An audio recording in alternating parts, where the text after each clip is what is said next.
Marc was a very strange guy. I mean, he had all these qualities. He was instinctively brilliant. He was arrogant. He was narcissistic. He was self-centered. He was generous. He was kind-hearted. I thought he was very interesting. I thought he was very charming. I thought he was different. He was very outgoing. He had this kind of showbiz aura about him, even before he was famous. He was driven from his early age. He wanted to be a star. He wanted to be a rock and roll star. He knew. Calculating, I think, and he had a very good instinct for the market. I learned later that he was also prone to exaggeration, and just making up complete, blatant lies to further his career.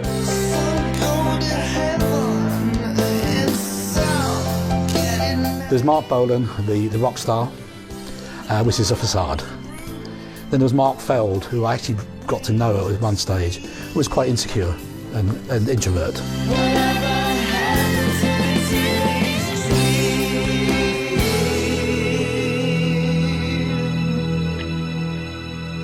I met Marc in my office at Melody Maker in Fleet Street, and I remember seeing this guy wandering around the corridor with corkscrew hair. And at that point we went for a chat and a drink in our local pub, and he explained to me that he was forming a band. And I said, well, how many people in the band? 2. It's just going to be him and a guy called Steve Peregrine Took. And I said, well, have you got your equipment together? He said, oh yes, we bought it all at Woolworths. I had a brief from my boss to find a band of my own to produce. And until that time, I was my boss's assistant. My boss was Denny Cordell, famous record producer who produced Joe Cocker and The Move, and people him by Steve Peregrine Took, because I wasn't even sure that Marc could speak English. I didn't even know he was singing in English. People either loved it or hated it. They couldn't understand Marc's vocal style. He had this very high-pitched, whinnying, sort of bleating vocals, which turned some people off, but others got into it. And also, the lyrics of the music, I think he was very, innovative, but then also was very basic and vague in a sense, but there was probably a lot more meaning there. But I think where he found his, it was like the sensuality of the expression of the words. Church girl at the marshes, a kiss is a whip of the moon. Dance dances a dancing to the hum of a sunny June. Child. Oh, yeah, elemental child. I asked him if I could produce his records. I told him I was a record producer and I worked for Denny Cordell. And he said, well, you're the 7th or 8th record producer who came this week to see us. I don't know who I'm going to go with, but John Lennon was here last night, and I'll probably go with him. And I went, oh, okay, and I believed him. I turned around dejected, and he said, wait a minute, can I have your phone number? You look like a zebra. Your sunken face is like a galleon, caught with mysteries of the Spanish Main. Oh, Deborah. I went to work the next day. I got there about 10 a.m., and I told my boss that I saw this fantastic group. I described them in detail, and he put his arms behind his head and he was listening pensively, and the phone rang, and it was about 10:30 by this time, and it was Marc Bolan phoning from the street, and he said, Steve and I just happened to be in the neighborhood. Could we come up and audition for Denny Cordell? They came into the office with this carpet rolled up with some string around it, an acoustic guitar with no case, and it had no G-string peg either. I mean, they were really, ragamuffins, these two. And they laid out their carpet, sat on the carpet, and went through the entire set. They just didn't play 1 or 2 songs. They just didn't stop singing for about 35, 40 minutes. And Denny was enthralled, and so was I. I couldn't believe that this was happening, that they would prefer us over John Lennon. So that was the audition. It was quite an amazing experience.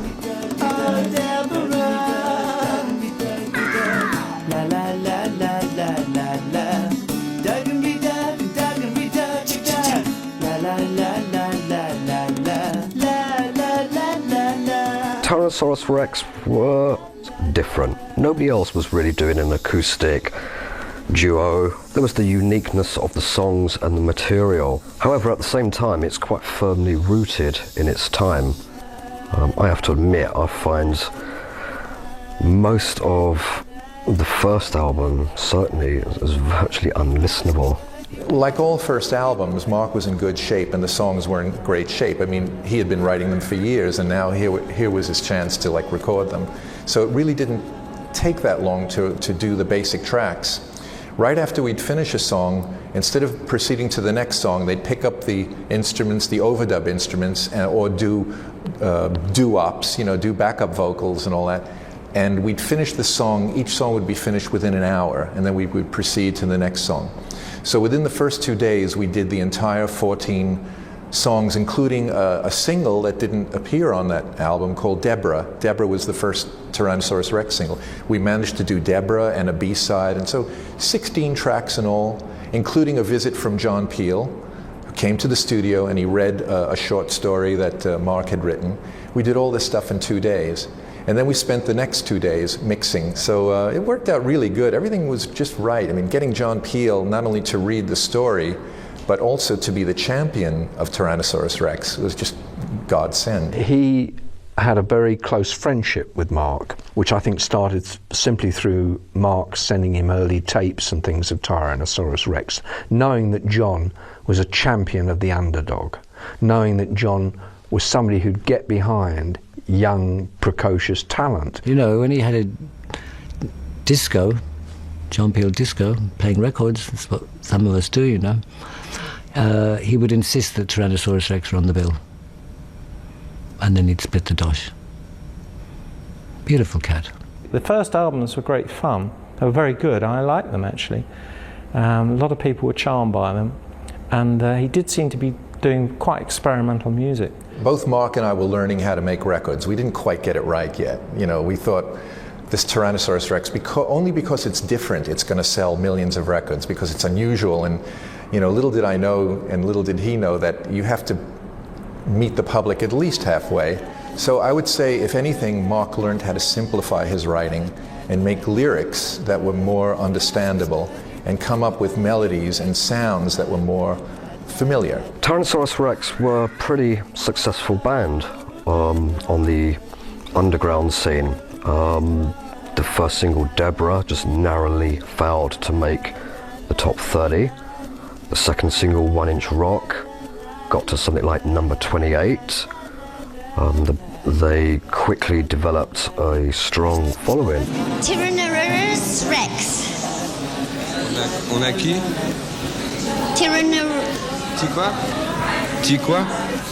I saw Tyrannosaurus Rex playing at all the big festivals, like, for example, the ill-fated 1968 Isle of Wight festival, which was turned into a bit of a disaster for everybody because a great gale blew up.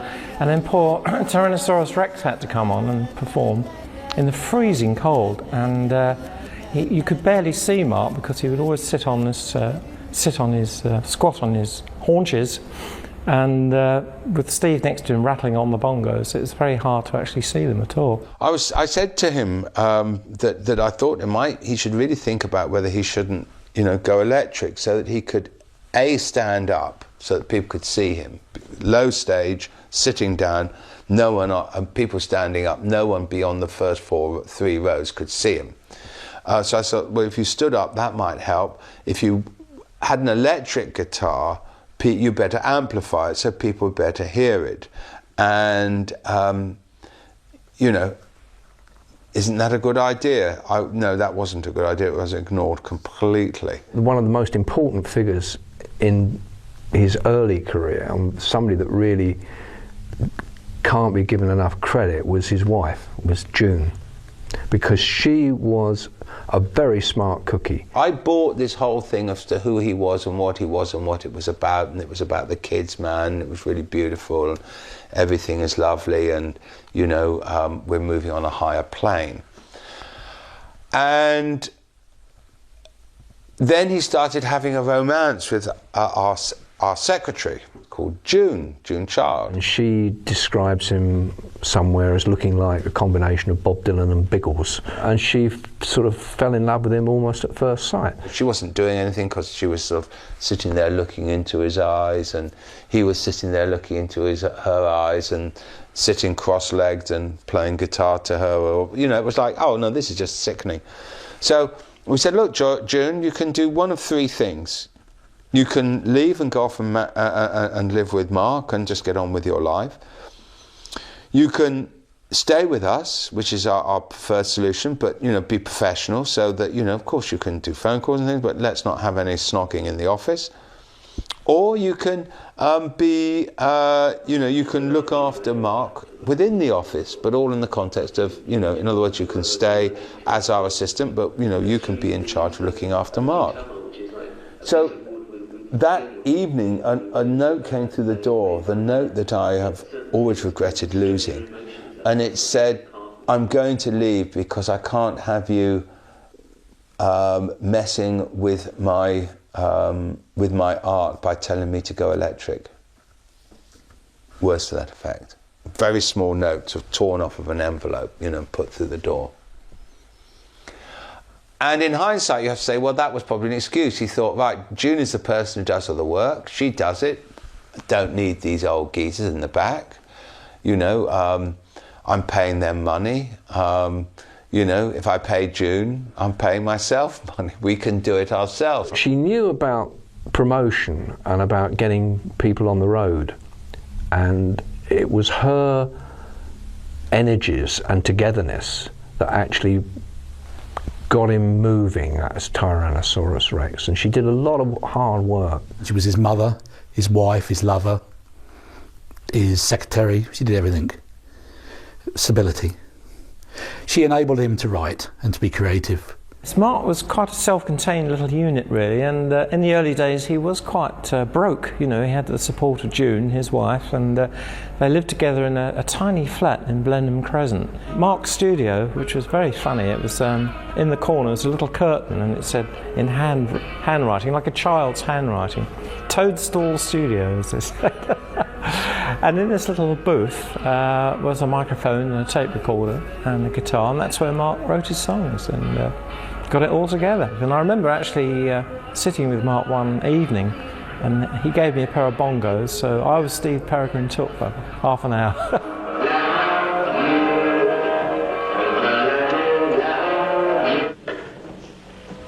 Mark did believe in the dream of why people had sky in their hair, but now they wear stars on their brow. I mean, he did believe in that kind of. He read Hermann Hesse. I don't think he ever understood Hermann Hesse, but he read him. He read Tolkien, which I think he did understand, at least to some extent.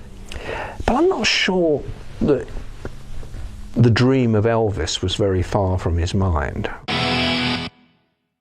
I always thought Mark was special, you know.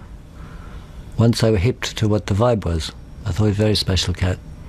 And, you know, my job was to propagate him, and a bit of head holding, a bit of hand holding, you know. A lot of it is playing the right records to people, you know. And Mark would be at home saying, listen to this beep, you know, and he'd play an Elvis bootleg. The Elvis bootleg is called I Want to Be a Rock and Roll Star. You know, and he'd be playing Ricky Nelson records with amazing James Burton guitar solos, you know. So it had to get rocking, you know, it had to get rocking. I try to call my baby, try to get a date. Oh, says no dice, kid, you got away with it. Sometimes I wonder what I'm gonna do, but there ain't no cure for the summertime. The main thing would be an electric guitar. And we were naive enough to think that the switchover just to an electric guitar would be it. You know, we had no drum kit, we had no bass guitar, we had no backing vocals like that you would hear on a record of the time. So, but you know, we thought, okay, that's what was missing, the electric guitar. The third album, Unicorn, they started expanding the sound by bringing in electric guitar. Tony Visconti played piano on a song, and they started building up the sound. I went to see him with Steve Took in Tyrannosaurus Rex at the Albert Hall, and I think he was support for The Who. and he played a bit of electric guitar. And I thought, wow, his guitar playing's coming on, you know. And I went backstage afterwards and I said to him, hey, well done, Mark, you know, you're really playing well now, you know. And he said, yeah, no Jimi Hendrix though. And then he went over to his guitar and he struck a match and pretended to set fire to his guitar, which he knew would get me because I was the guy who came up with the idea for Hendrix setting fire to his guitar. Perhaps on Unicorn was the first time that we actually saw, this is really good. This is we're going in the right direction because we emulated the Beach Boys a lot. I know it's very hidden, but I know exactly what we were listening to at the time. But we still didn't crack it. There were no hits off Unicorn, although to me it's one of the most pleasing, and it's probably the best Tyrannosaurus Rex album. It's okay doing acoustic music, although gradually it was becoming more electrical, but you need, in the studio, you need the expertise of somebody who knows what they're doing with the faders, really. And Tony Visconti could do that. Anyone in Marc's setup who had any kind of aggressive personality was eliminated. Steve Peregrine Took was the first one who kind of wanted to assert himself. He wanted to like go mad, you know, do anything you want. He would disappear for days and come up with something that would be so far out, and so he would out-Zappa Frank Zappa with his ideas. That was not the way we were going to sell pop records or millions of records. Steve got very heavily into LSD and was into discovering the greater truth, which, you know. And Marc said to me, I'll never forget it, he said, I left him in a wardrobe in New York looking for God. And then Marc went looking for a new partner.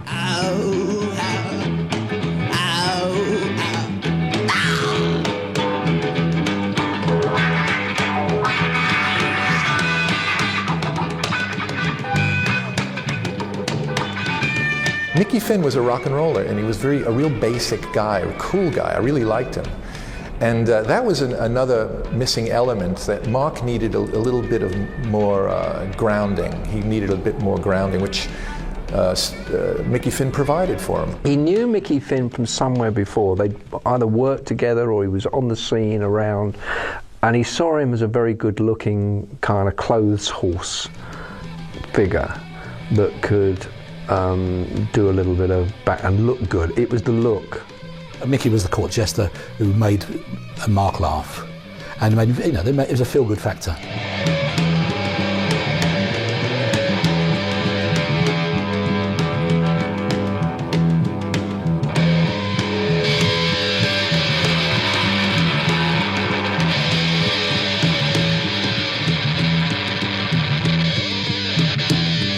I was tired of writing Tyrannosaurus Rex every day on my calendar.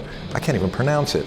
And I put T-Rex on like Monday, Tuesday, and I'd write T-Rex, T-Rex, T-Rex.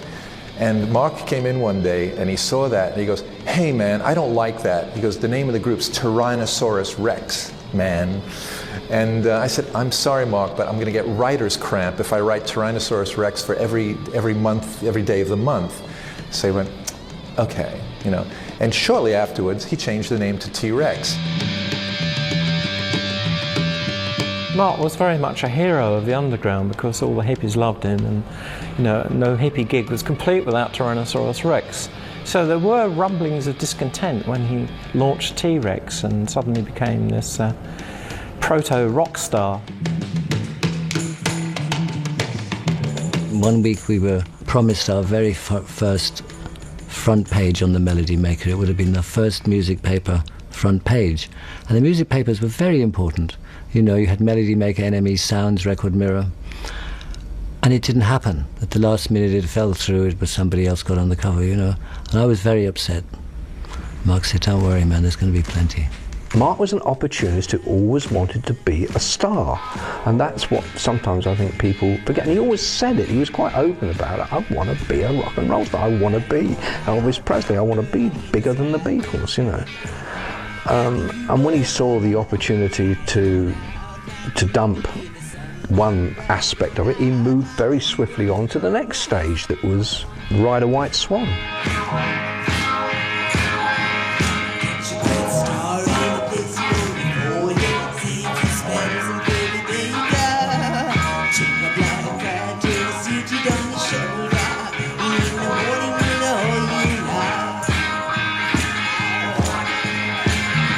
Ride a White Swan was our first big hit record. We were doing everything the same basically, but probably less of it. When you listen to that record carefully, it's very, very stripped down. There's one guitar, maybe two guitars. There's a little guitar overdub. There's a bass guitar. It's the first time we used bass on a T-Rex single. There's no drum kit. The rhythm is all in the guitar playing. And one main element that's different from all the rest is we added a string section, which was going to be a signature sound of T-Rex for at least the next 2 years.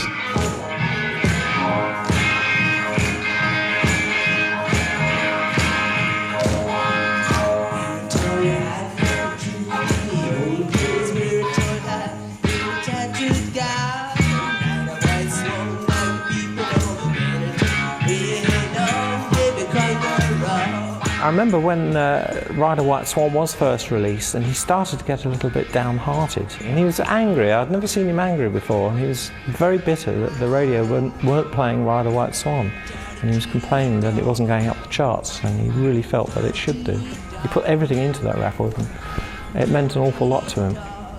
But then, a couple of weeks later, miraculously, Ride a White Swan started to take off. It got picked up, I think, by a couple of DJs, and it was a fluke hit. There was no overnight success. We really worked hard for that. And we kind of floated around, you know, a couple of feet off the ground the rest of the day, and I don't think it really sunk in for about 2 or 3 days that we finally had a hit record. That's when the team started to take a bit of interest in him.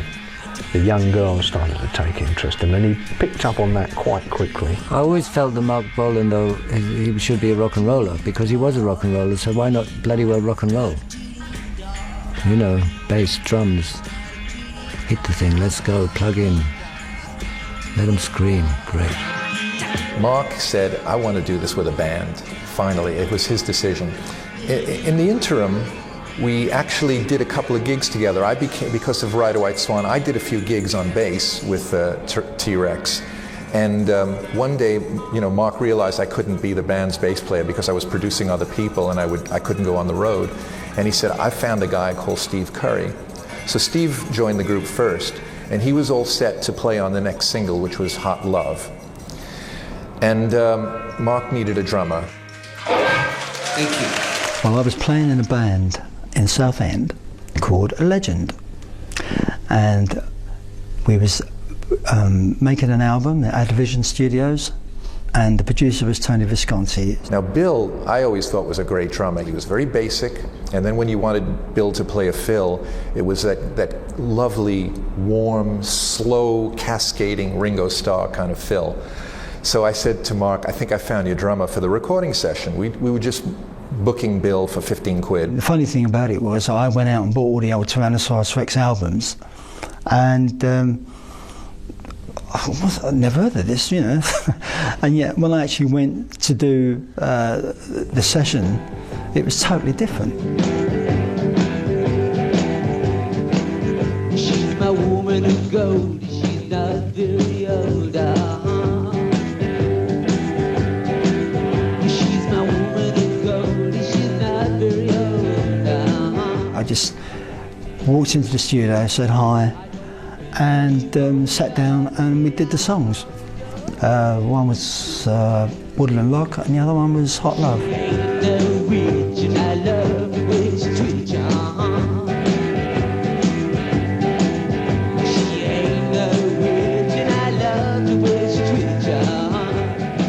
was a very, very jolly atmosphere at the time, very expectant.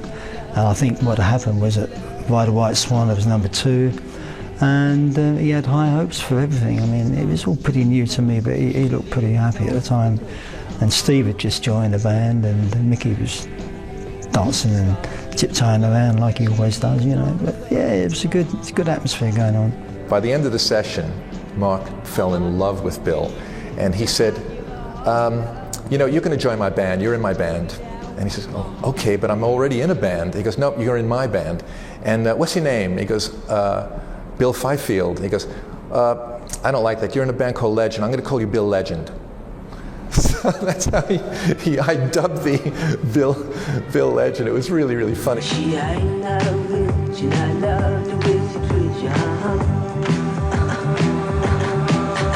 Steve Curry, the bass player, and Bill Legend, the drummer, they were lovely cats. But T-Rex wasn't, say, like the Beatles, you know, where it's more of a cooperative thing. It was Marc's band, but they were there by his choice. They were there because they were great for the job, and they were lovely geezers. We had a couple of weeks rehearsal, and the next thing I remember was being in the 707 going to New York, first gig, Detroit, within a month. That was a classic lineup. Mickey, Steve, Bill, some bloke called Mark.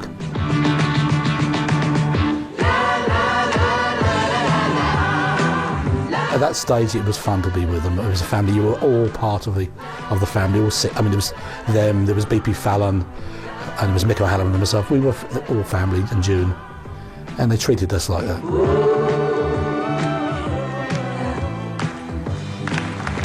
Now was the time to seize the moment, and I think Marc took the chance, and in the process produced, along with Tony Visconti, one of the classic albums. 1, 2, buckle my shoe. The Electric Warrior album was the first album that I played on, and it was during that first tour that we started to record it. Did a lot of stuff in Los Angeles. Get It On was recorded in Los Angeles, and so it was quite a defining time, really, with the band knitting together, getting an understanding and gelling. You got the teeth of the hydra upon you. You're dirty, sweet, no my girl. Get it on, bang a gong, get it on. Get it on, bang a gong, get it on. Bill was a great drummer, and Steve was a great bass player. The two of them were probably one of the best rhythm sections that I've ever worked with. And when you hear those records, they were made, we didn't labor all day over one song. We would record about 6 songs in one day. They could just knock them out. You know, they were really hardcore, really good rock musicians. We never rehearsed any of the stuff. I mean, you could go in the studio and you didn't know what you was going to do. The songs would just be laid on you. And that, I think, really, in a way, that's why they were so potent and fresh. A lot of the Marc vibe was to do with upfulness and fun and kind of sexy, teasing kind of. I've never thought it was anything other than trash. I mean, it's quite good trash, and one shouldn't be too much of a snob, I guess. But, you know, it is, it's not musically challenging. But, you know, it was extremely influential, and it was a great noise, you know. I don't think any of us really quite knew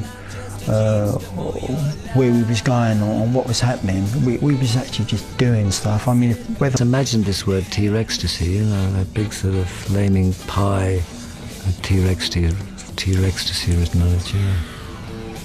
And we put the word out, you know, you give it to people, you know, and they use it, and it becomes colloquialism, and it becomes what happens, and it did. It was just wonderful to put out a T-Rex record and see it just go to #1 or enter the charts at 3 and be #1 next week.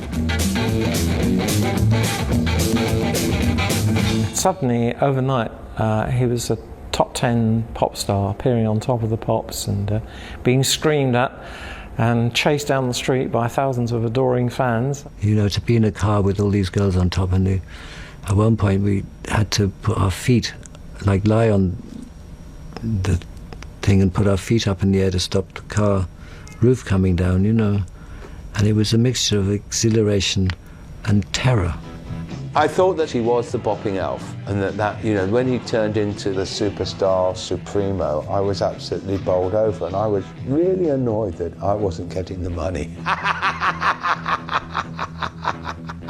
Some other bastards got the money. There was a time when, you know, at Marc's apartment in Little Venice, that we used to crawl on the floor from room to room because the people outside could see us. And they were the girls, you know, and they would go completely bonkers, you know. I think he was a big influence on the 70s because he was the first real glam rocker. In the way he looked, everybody else followed him, even Bowie.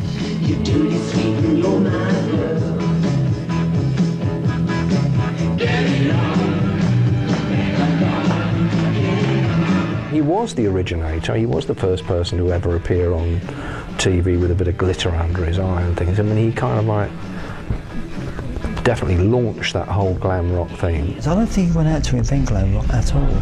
That everybody else actually took it up, took the idea up. So he initiated it unknowingly, I think. Listening back to T-Rex material nowadays, I would say that we weren't really that glam musically.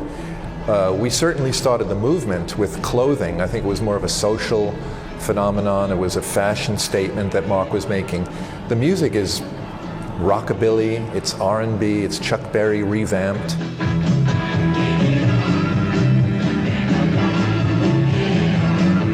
Steve and I, we were like working lads, you know, trying to keep everything steady and rock solid, and left the other two to dress up. He found something, he believed in something, but he loved to have fun, and he put that energy into the music. He didn't take it for granted, but he wanted to rock, and he wanted to take it. You know, he took it strong, but, you know, it's a strange thing, because, like, that was considered pop music at the time, but compared to the pop music that's out now, there was so much more soul and depth to that, you know.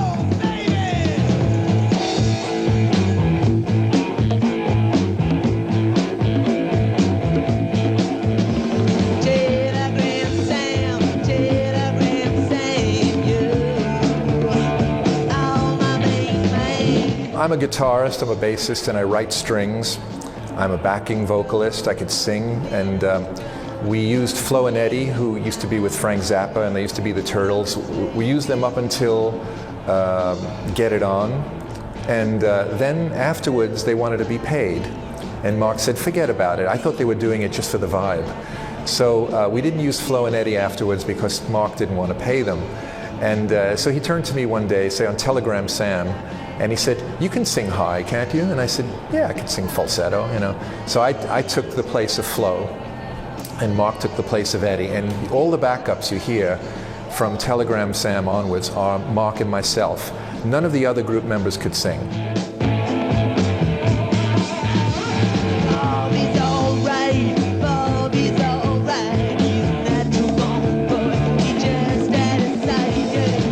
Telegram Sam was done first take, believe you me. I mean, we'd rehearsed it 3 or 4 times, and it was in Copenhagen. We got into the studio and we gone through the stuff. And I remember at the end of it, I wasn't all that, you know, convinced. And he said, no, it's fine, you know. And we left it.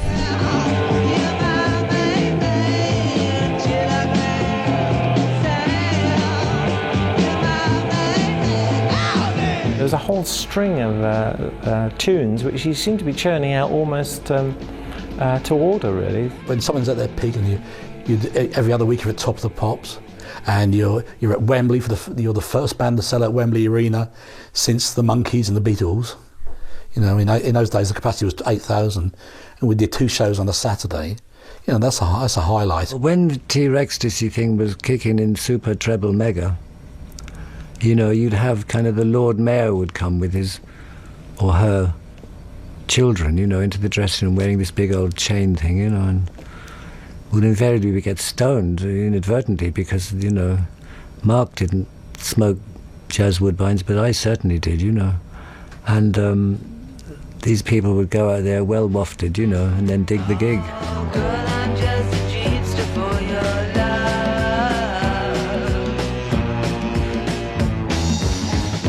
This is the peak of T-Rex-tasy. We could do no wrong. The press hadn't turned on us yet. The singles were selling 20 to 50,000 copies a day. And you could see the look in Marc's eye, and everyone was just oozing with confidence. Yes, you're my love. Oh, girl, I'm just a jeepster for you. Marc Bolan change? Yeah, he changed. We all changed, you know. It's a wild thing to happen to one person. All this acclaim, people genuflecting in front of you, telling you that not only are you wildly successful, but you're a brilliant poet, and you're a brilliant this, and you're a brilliant that.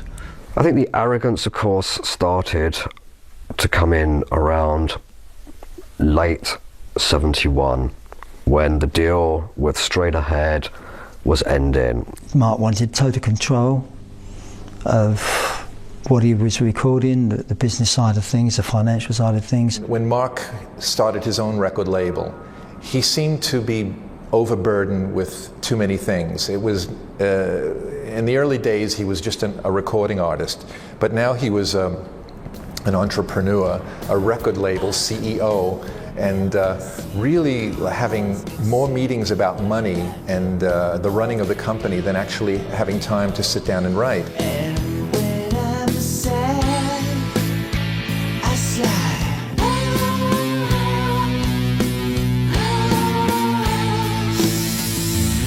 The Slider album was on T-Rex label. Slider was basically recorded in France, maybe the Chateau de Rouvre. I think it was recommended to Marc by Elton, who had done a Honky Chateau album over there. And we went over there on a couple of occasions for 2 or 3 weeks at a time, and most of the tracks were done there. With my Les Paul, I know I'm small, but I enjoy living anyway. I bought a car, it was old but kind. I gave it my mind and it disappeared. I loved the Slider. It was like a continuation of Electric Warrior, really, with, I don't know, there seemed to be more overdubs and stuff going on.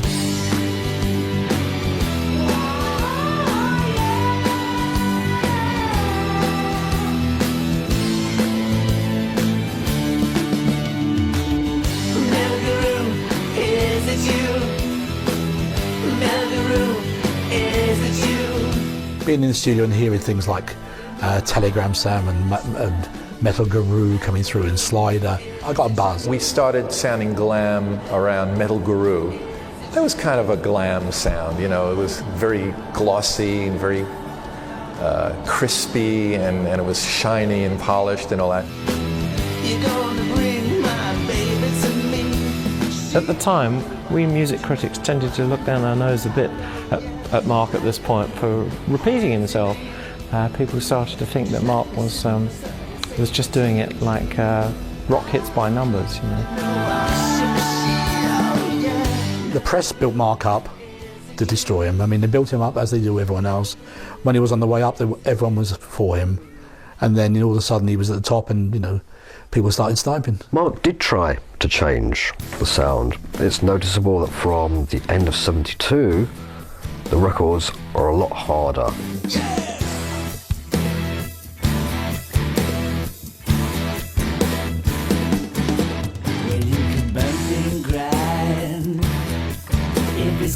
With a song like Children of the Revolution, that was really down and dirty rock. You know, that wasn't so much pop anymore. That was a very, very heavy song. But you won't fool the children of the revolution. No, you won't fool the children of the revolution. No, no, no. Album-wise, after the Slider, I don't think there was ever a great album. Tanks was recorded very quickly. I think we possibly may have done 15 to 17 tracks in 3 days. Marc had a lot of ideas going through his head at the time, but I really loved Tanks. I think in hindsight, even more so now than then, I think because of all the rush and the hubbub that was going on at the time, you think, oh, everything's in a rush to get something out. But looking back, it's a lovely album. There's some beautiful songs on it. By the time we made the album Tanks, a lot of the keyboard playing, the Mellotron and even recorders and all that, that was me playing it. I was the member of the band who could play all the stranger instruments.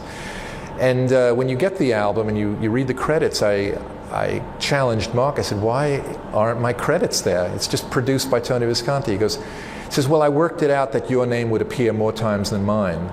So I didn't feel like you should get more credit than me. Tony used to go in the studio after Marc and retune Marc's guitars because they're always out of tune. And Tony would go in and afterwards and tune them to make sure they were right. And he would go in and clean up tapes afterwards, which after Marc had gone, you know, he really cared. I remember we just coming back from a tour of the States, looking forward to like a fortnight at home, and the very next day, I got a phone call saying that, because Mark had stayed in LA to do a TV thing, and he wanted us back there, so I go back to the airport the next day, do a 12-hour flight back just to go and mime for 3 minutes.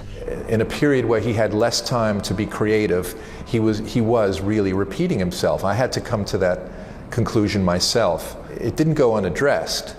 I would speak to him a lot about this. I said, you know, like Truck on Tyke, we didn't really go very far in a new direction. Like I think we used an oboe on the record. He would think by using another orchestral instrument, that would be enough to change the character of the record. But there's this little oboe tucked in the background, and that was just like the only difference between that and the 2 or 3 previous singles. I got him for PR actually at the point in his career when he was actually on a bit of a downward path. Although Tanks didn't do too badly. I mean, it certainly caused a bit of controversy with the sleeve anyway, which people were claiming was obscene because he was sitting astride the barrel of a tank.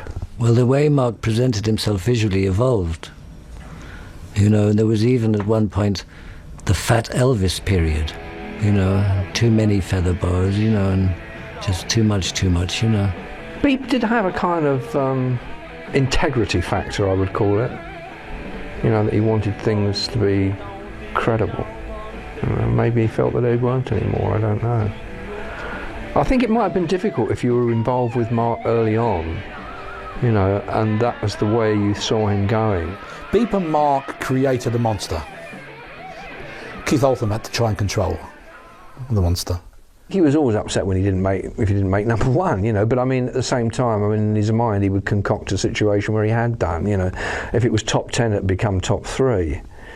If it was top 30, it was definitely in the top 20, you know. And after a while, he would believe in his own publicity, you know. I would be privy to the record sales, and if we sold 20,000 records, he would phone me maybe later in that day and said, we sold 35,000 records that day. So I got used to this. Everyone got used to Mark just doubling the figures, lying about everything. But as I said, it was really harmless lies. It wasn't, you know, didn't hurt anybody. There was one occasion when we had to go to his house in the King's Road. And I said, Mark, can we come around and discuss this tour situation, you know, the dates and what we're going to do, you know, He said, yeah, you can come, but it's impossible this morning. I said, why, what's wrong? He said, fans, there's hundreds of fans outside, they're besieging the house. So I said, okay. I got there wasn't a fan in sight. Just Mark with the door open. I said, well, where are they? He said, oh, they're all hiding below the bridge by the railway line. There's nobody there. I spoke to Mark about taking a year off because the single Truck on Tyke, I don't know, it peaked at number 20 or something like that. The writing was on the wall. We had to reinvent. And he protested and said, no, we have to do one more album for the kids. And he had this illusion that the kids was static, that they remained the same, that they didn't grow up. And but yet, you know, reality was telling us otherwise.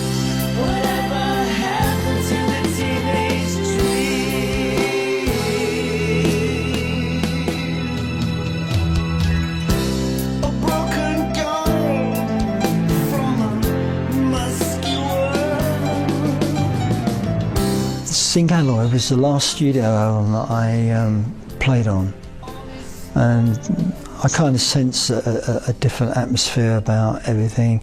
And I think at that time, I don't think June was on the scene anymore. June went back to England on business, and while the cat was away, the mice would play. It was the time when Gloria Jones came on the scene that she said, that's enough, I'm out.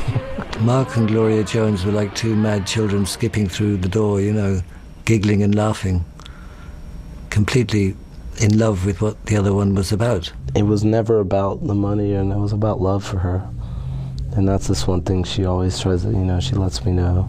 All of a sudden, she became the Yoko in the band. And it's changed the perceptions, the friendliness between people. Mark became more remote. He was in love. Gloria Jones is not to be thought of as lightly. You know, here's the woman who wrote If I Were Your Woman for Gladys Knight and the Pips, you know, who wrote Tainted Love, recorded it first, you know, and did lots of Tamla Motown stuff. Gloria Jones became involved, and that meant that the sound began to adopt a more soul/disco direction, or at least it was going even further into that way. Some of the later stuff was really, it's kind of blew me away and blew my friends away, because it's kind of like a punk rock gospel, but rock and soul. It's kind of like merging these things together that no one really has done, and there's so much vibe there and like so much energy. And you know, the energy was probably coming from other places too. I don't know whether he was doing it for Gloria's sake, or he was experimenting, you know, with this kind of soul-y thing and fused with what he was doing. I don't think that was ever going to work. Change is coming just like the sun. Change is coming, you better run.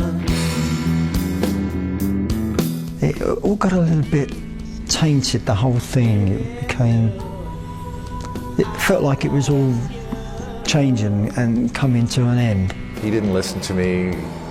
Things are getting very ragged. The band was really disenchanted with him. I did my last tour in Australia. The guys were going to fly down to Sydney from Brisbane, and I saw a plane coming in from England. I thought I'd just go home. At the peak of T-Rextasy, the band was still making £75 a week, and they were promised, you know, they would share in the royalties. They were promised things like a motorbike each and things like that. None of this, you know, none of the promises materialized. People change and different influences come into their life, and it's not for me to say, because I mean, I meet Gloria and Roland now and they're lovely, you know, we get on fine, it's fantastic, and that's all in the past. What happens, happens.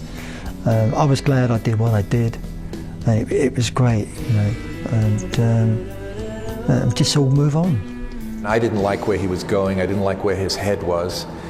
He was doing copious amounts of cocaine and drinking. He got very, very heavy, and he wasn't the Marc Bolan that I fell in love with. You know, he just turned into a monster.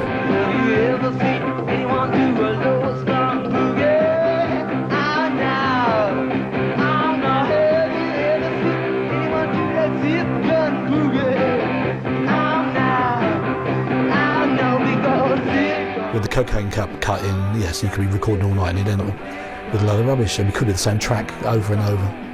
Later on, he certainly became a very heavy drinker, far too heavy for his own good. You can do everything you possibly can to try and deter it. I mean, I did with the alcohol, but if they want to drink, they find ways to do it, and the same with coke. It comes from within. You have to have that desire not to do it.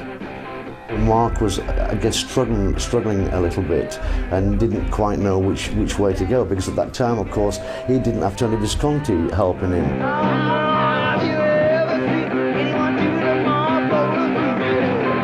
He did leave everybody behind. I mean, he dumped Peel, he dumped us, he dumped June in time after she'd served her usefulness. I think he was a very sort of, he dumped Steve, he dumped Tony Visconti. He was a very exploitative person.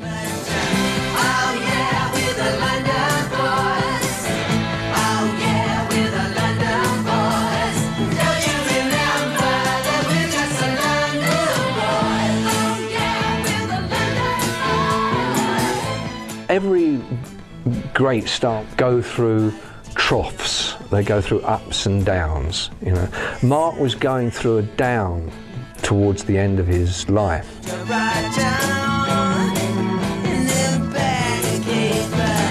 There was a lot going on. I mean, there was also a vibe where my dad would spend a lot of time in California, and you know, there's a California soul. Like, there's a way of life when you live by the ocean, you know. Marc was over there still trying to crack that American market, which was always seemed to be, you know, just a little bit further than his reach. He was there doing his stuff, but he didn't seem to, they didn't understand Marc Bolan. He was a little bit too complicated for them in his concept, and they wanted, you know, something easier to rock and roll with.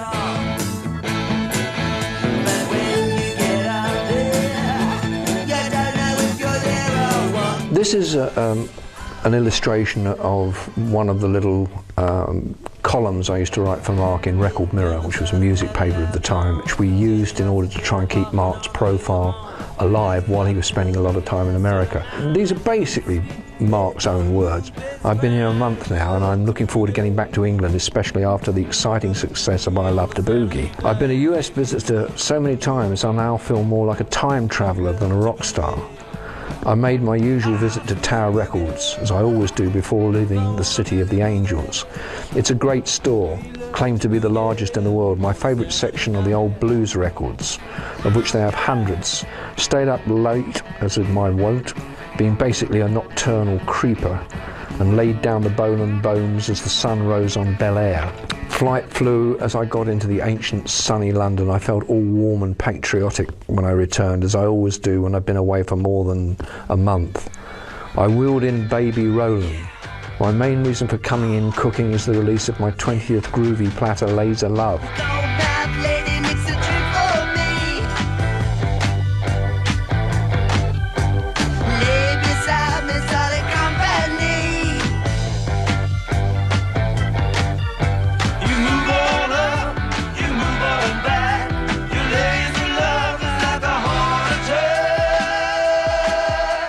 He just wanted that previous status to come back.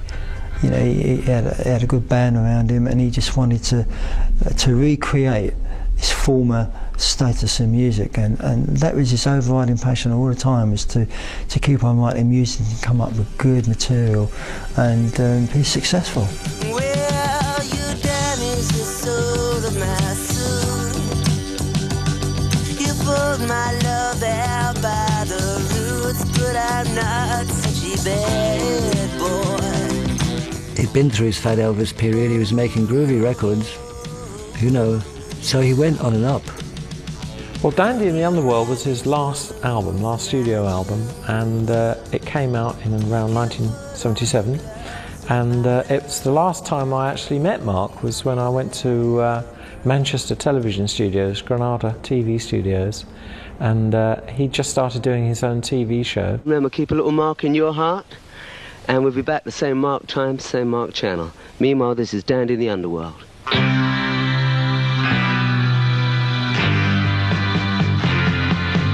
Prince of Bliss, horn of none, born with strength on the heart of the sun. I definitely think he was on the rise again. He had dropped his weight when I met him. He was curtailing his drug activity, and he looked pretty good. And his self-esteem probably shot up by having this television program. You know, that was really quite a nice thing to have at that stage when everyone kind of looked at him as being washed up. The TV shows came about, I think, through Muriel Young, and she saw in Marc somebody who could get that young female audience that came home from school about 4:15 in the afternoon with nothing to watch on television, right? And Marc Bolan could bring on, with his pull, a lot of the young bands, and it was the time of punk. He saw himself as the godfather of punk, but he picked that word up in America because he called himself a punk in America. I think there's an American slang word and he was certainly talking about being a punk in '72. And he did those shows, the Marc Bolan specials, and he would have The Jam, Generation X, The Damned. He had David Bowie on his last show, of course. And I'd travel up to Granada with him on the train and everything, and he loved it. He was always looking to the future and what was going to be the next influence in music. In '77, my ex-wife had a single, Mary Hopkin had a single, and she got to appear on Top of the Pops, and I accompanied her. And backstage, where the dressing rooms were, Marc was with Gloria Jones, his wife, and I was with Mary, and the four of us just bumped into each other. And there was like 1 second of silence, and then Marc just opened his arms and threw his arms around me and hugged me really, really tight, kissed me. Gloria was hugging Mary. I don't even know if they met before, but it was like all hugs and kisses and like nothing happened. It was like the warmest reunion. The last time I saw Marc, he insisted on giving me a whole lot of stuff. You know, he gave me a whole bunch of clothes, you know.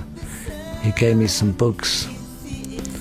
And kind of, not that I was, you know, an ungracious receiver, but he kind of pushed them on me, you know. He gave me tons of stuff, you know.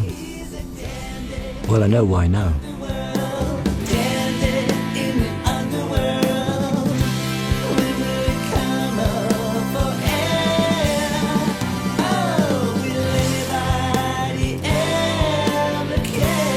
I got a call at about 4:30 a.m. in the morning at my home from Reuters saying Marc Bolan and his wife had been in a car crash and Marc was dead. And I said, my God.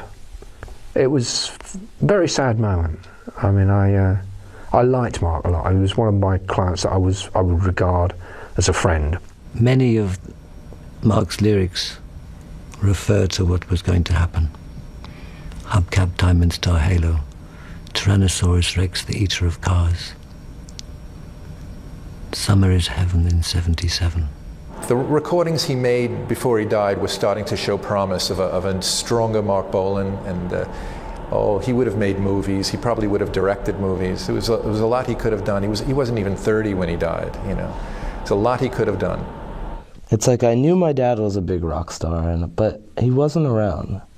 But I had his music to share, and he was intelligent. He was a great person that wanted to do what he wanted to do, you know. But he loved to have fun.